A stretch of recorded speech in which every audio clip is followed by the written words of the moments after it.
ध्यान दो, क्लास 8 भूगोल का हम लोग पाठ 1 पढ़े, इसका नाम है संसाधन। तो संसाधन में हम लोग संसाधन क्या होता है ये पढ़ चुके हैं, संसाधन के प्रकार पढ़ चुके हैं। संसाधन 3 प्रकार के होते हैं।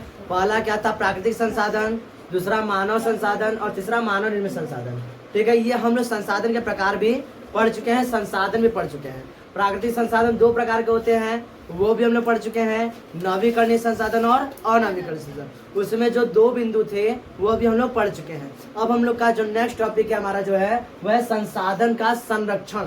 संसाधन का संरक्षण देखो होता क्या है, जैसे देखो हमारे पास जो नवीकरणीय स्रोत है, यानी ऐसे संसाधन जो नवीकरणीय मतलब जिनका दोबारा उपयोग किया जाता है, ये संसाधन तो हम लिखवाए थे कि क्या होता है, असीमित मात्रा में। वो क्या है, असीमित मात्रा में। लेकिन जो नवीकरणीय संसाधन है और अनवीकरणीय संसाधन है जिनको हम दोबारा उपयोग नहीं कर सकते, वो सीमित मात्रा में है। तो हम लोग क्या करते हैं कि जो अनवीकरणीय संसाधन है उनका अगर हम बहुत ज्यादा उपयोग करने लगे, बहुत ज्यादा बिना सोचे समझे बहुत तेजी से उपयोग करने लगे, तो कभी न कभी ऐसा समय अवश्य आएगा जिस दिन सभी अनवीकरणीय संसाधन समाप्त हो जाएंगे। ठीक, तो उस समय सोचो हमारा जीवन कैसा हो जाएगा। भाई बिना पेट्रोल के गाड़ियां हम धकेलते धकेलते थक जाएंगे, समझ में आ रहा है। आज हम लोग को कहीं जाना है, तुरंत बाइक पर बैठे हुर्र बस में बुलेट पर चल देते हैं, गाना भी बना देते हैं। लेकिन कल्पना करो कि क्या होगा जब सारे अनवीकरणीय संसाधन समाप्त हो जाएंगे। अनवीकरणीय संसाधन तो छोड़ो, जितने नवीकरणीय है ना, जैसे जल हो गया, वन हो गया, ये सभी क्या होगा, हम इनका बगैर सोचे समझे अगर इनका उपयोग अंधाधुंध उपयोग किए जा रहे हैं तो ये सभी संसाधन क्या होंगे, कभी न कभी नष्ट हो जाएंगे। हम लोग जंगलों की लगातार कटाई किए जा रहे हैं। हम लोग क्या करते हैं, जंगलों की जो वन है उनको बहुत तेजी से कटाई किए जा रहे हैं। तो इससे क्या होगा, सारे वन क्या हो जाएंगे, नष्ट हो जाएंगे, समाप्त हो जाएंगे। बताओ क्या इस पृथ्वी पर जीवन संभव हो पाएगा? हाँ, क्या जल, सभी जल अगर समाप्त हो जाते हैं, सभी जल क्या हो जाते हैं, हम लोग इतना तेजी से उपयोग कर रहे हैं, सभी जल ये सब संसाधन है ना, अगर सभी जल समाप्त हो जाए, बताओ हमारा धरती कैसा हो जाएगा? क्या हम लोग इस पर अब जीवित रह पाएंगे? नहीं ना। इसलिए संसाधनों का उपयोग हम लोग को सोच विचार कर करना चाहिए कि मतलब ऐसा उपयोग करें कि भविष्य के लिए भी यह बना रहे। बात समझ रहा है, ये नहीं कि आज आए और आज ही पूरा संसाधन नवीकरणीय चाहे अनवीकरणीय आज को खत्म कर दे, ऐसा नहीं करना चाहिए। तो इसी को हम लोग पढ़ेंगे किसमें, संसाधन संरक्षण में। संसाधन संरक्षण क्या होता है देखा जाए तो क्या समझोगे कि संसाधनों का विवेकपूर्ण तथा सावधानी पूर्वक उपयोग, संसाधनों का विवेकपूर्ण यानी सोच विचार कर तथा सावधानी पूर्वक उपयोग को ही संसाधन संरक्षण करते हैं।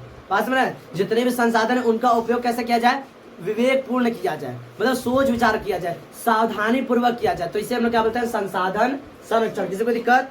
बात हमारा संसाधन संरक्षण किसे कहते हैं, समझ आगे देखो संसाधनों का संरक्षण यानी संसाधन का संरक्षण ऐसा ही नहीं हुआ कि हम बोले संसाधन का संरक्षण तो कहोगे अच्छा भैया हम यूज ही नहीं करें तो तब तो सालों साल चलेगा। तो ऐसा नहीं है। संसाधन संरक्षण कहता है कि आप उसका उपयोग कीजिए लेकिन सीमित मात्रा में कीजिए। क्या कीजिए, जो हम लोग व्यर्थ के हम लोग उपयोग करते हैं, जैसे हम लोग क्या करते हैं, कहीं ट्रैफिक लाइट में गए, ट्रैफिक सिग्नल में फंसे हैं, तो हम लोग ट्रैफिक लाइट अब रेड हो गया है तो अब हम लोग बाइक स्टार्ट किए रहते हैं तो उसको बंद कर दे, तो यह संसाधन संरक्षण कहलाएगा। हम लोग क्या करते हैं, जैसे घर में किसी प्रकार का लाइट बिजली का लाइट का उपयोग नहीं है तो हम उसको बंद कर दें, तो ये सभी क्या संसाधन संरक्षण है। नल को हम लोग बहुत ज्यादा खुला न छोड़े। बात सुना, जैसे ब्रश कर रहे हैं तब तक चलो ब्रश कर मुंह उधरना है तो खुद खोल लो, लेकिन उसके बाद जब उसका उपयोग नहीं तो नल की टोटी को बंद कर दें, जिससे पानी का क्या होगा, पानी बहुत ज्यादा नष्ट नहीं होगा। तो संसाधन का संरक्षण कहता है कि आप उसका उपयोग बंद मत करो, उसको सावधानी पूर्वक उपयोग करो, जितना जरूरत बस उतना ही उपयोग करो, वही क्या कहलाता है संसाधन संरक्षण। तो हम समझेंगे संसाधनों का संरक्षण का तात्पर्य उनके प्रयोग को बंद करना, पूर्णतः रोकना नहीं है, बल्कि इस प्रकार का उपयोग करना है कि वर्तमान यानी हम वर्तमान पीढ़ी के साथ साथ आगामी पीढ़ी यानी भविष्य में जो आने वाली पीढ़ियां हैं वह भी उनका उपयोग कर पाए। बात समझ आ रहा है, हम लोग तो यूज कर रहे हैं, आने वाली पीढ़ियां भी उसका उपयोग कर पाए। इसी को हम लोग क्या बोलते हैं, इस तरह के विकास को बोलते हैं सतत पोषणीय विकास। सतत मतलब लगातार, पोषणीय मतलब सब लोगों को मिलता रहे और विकास तो विकास हो ही रहा है। तो इस तरह विकास क्या बनेंगे, सतत पोषणीय विकास। यानी हम लोग जिन भी संसाधनों का उपयोग कर रहे हैं उनको हम सावधानी पूर्वक उपयोग कर रहे हैं, जिससे आगे आने वाली पीढ़ियां भी उसका उसी तरह उपयोग कर पाए। तो इस तरह से जो हमारा विकास होगा वो कैसा विकास करेगा, सतत पोषणीय विकास। किसी को दिक्कत इसमें? अब सतत पोषणीय विकास के क्या क्या क्षेत्र होते हैं वो हम लोग आगे समझेंगे। ये समझ में आया? किसी को दिक्कत? ये इतना लिख लो।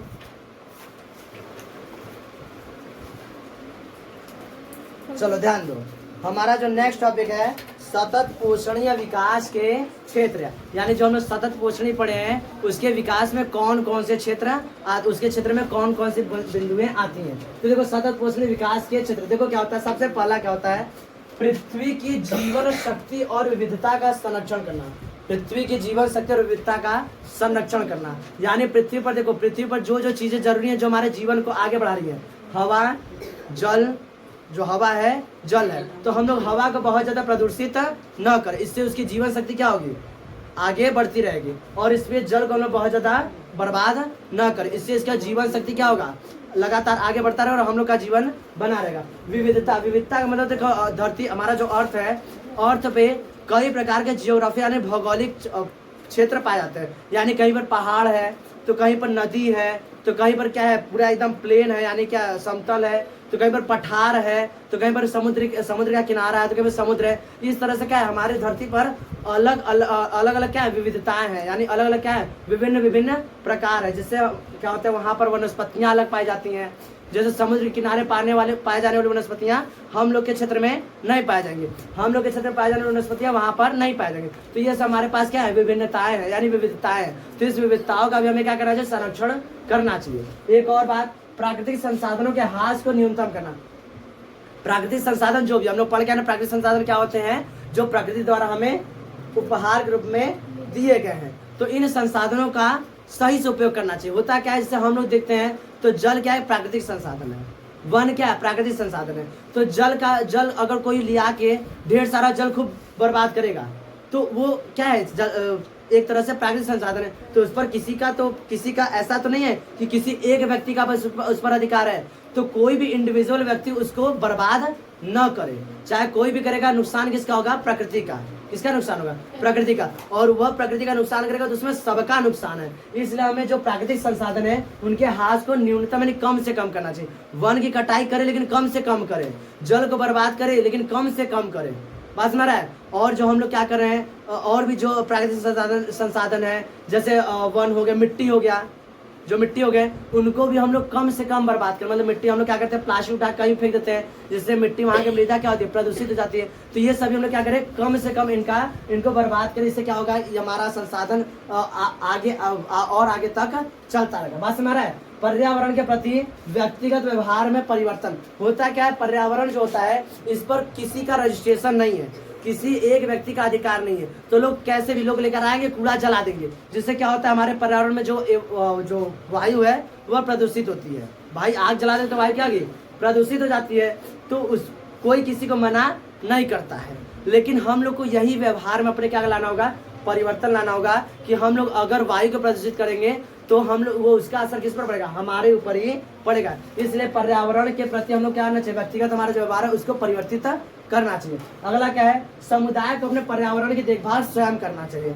हम लोग के आसपास अगर नदी है तो हम लोग का जिम्मेदारी है, हमारा जिम्मेदारी है कि हम उस नदी को साफ सुथरा रखें, उसमें गाय भैंस को न नहलाएं।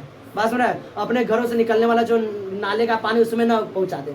बात सुना, इससे क्या होगा, वह नदी है या तालाब या पोखरी है वह सुरक्षित रहेगा, तो उससे हम लोग भी क्या होंगे, सुरक्षित रहेंगे। बात सुना, हमारा भी जीवन चलता रहेगा। तो जितने प्राकृतिक संसाधन उनका उपयोग सही से करना चाहिए। अगला है मानव जीवन की गुणवत्ता को बढ़ाना। इन सभी का उपयोग करेंगे और साथ साथ में क्या करेंगे, मानव जीवन की गुणवत्ता को भी बढ़ाते रहेंगे। मानव जीवन की गुणवत्ता कैसे बढ़ाएंगे, जैसे हम लोग क्या करेंगे, खुद में ही विकास करेंगे, नए नए तकनीकों का विकास करेंगे, नए नए मशीनों का आविष्कार करेंगे। इससे क्या होगा, मानव जीवन की गुणवत्ता में क्या आएगा, विकास आएगा। समझ में रहा है। ये सभी किसके थे, सतत पोषणीय विकास के क्षेत्र थे। ये सभी हम लोग करेंगे तो आगे हम लोग का जीवन और भी सरल होता जाएगा। ये बात, ये इसमें किसी दिक्कत समझ में आया।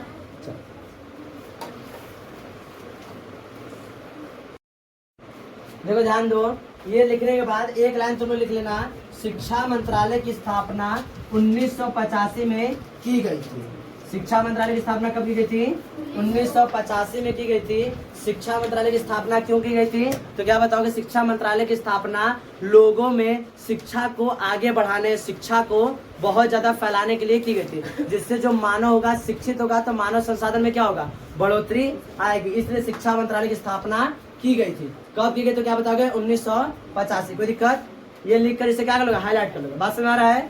चलो।